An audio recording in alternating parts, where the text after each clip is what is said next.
არის ერთი ფრაგმენტი, რომელსაც ამ ჩანაწერებში კი არ ვკითხულობთ, მის ასევე გვიანდელ ინტერვიუში, რომელიც ჩემი აზრით რაღაცნაირად ერთიანად კრებს მამარდაშვილის ფილოსოფოსობის ერთ ძალიან მნიშვნელოვან განზომილებას, რომელსაც შეგვიძლია დავარქვათ ნუგეში.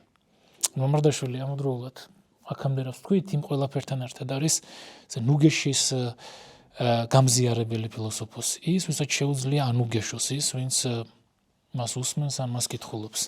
და აი ეს ფრაგმენტი ჩემი აზრით არის ამ ნუგეშის ესეთ კრისტალიზებული მაგალითი. აი ეს საინტერესო რა, მთელი ფრაგმენტის განმავლობაში ძალიან არაფერი უჩვეულო, ესეთი უსტანდარტულესი და ფილოსოფიის ისტორიისთვის საშუალო ესეთი თითქმის ტექნიკური შემცველობის მქონე აზრია და შემდეგ უცებ აი ეს რაღაცნაირი წყვეტა და ეს ნუგეში, რომელიც არსაიდან ჩნდება.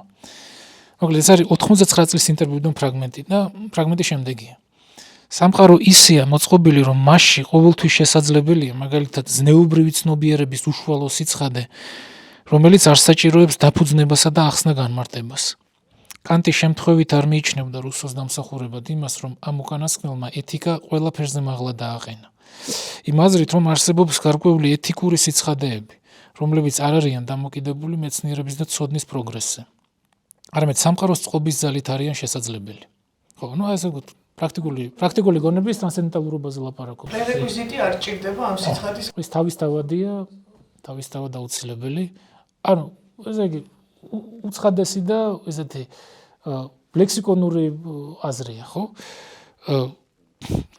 რომელიც ფორმალიზმია ფილოსოფიის ისტორიისთვის, როგორც ცოდნისთვის. და ამ ფრაზას მოსდევს აი ეს ერთი ხაზი. სადაც აი ეს ნუგეში მამარდაშვილის სეულად ითქმება. მთავარია საკუთარ თავს არ თვლი და ზედმეტად ამ სამყაროში. ეს აი ესეთი კონტრასტულად ამოვარდნილი მანამდელი შემოვიდა. აი ეს ზუსტად.